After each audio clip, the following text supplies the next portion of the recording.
हाल ही में मुस्ताफ़ी होने वाले एक साहब बरतानिया से तहवील मुजरमान के माहिदे के हक में नहीं थे। शेख रशीद का बड़ा इंकशाफ, कहा 2019 में मुआहिदा हो जाता तो आज मामलात मुख्तलिफ होते। मुआहिदा न करके 2.5 साल ज़ाया किए गए।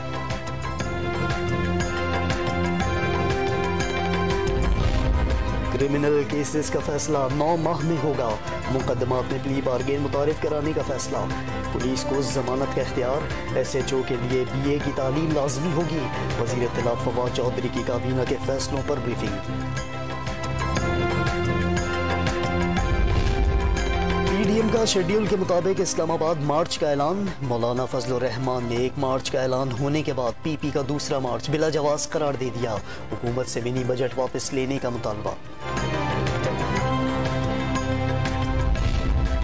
मौजूदा हुकूमत से जान छुड़ाने के लिए किसी का सहारा नहीं लिया जाएगा। करप्शन करने वाले हाथों को रोकने का वाहिद तरीका शफाफ इलेक्शन है। लीग रहनुमा खुर्रम दस्तगीर की program live with Adil Shahzeb में गुफ्तगू।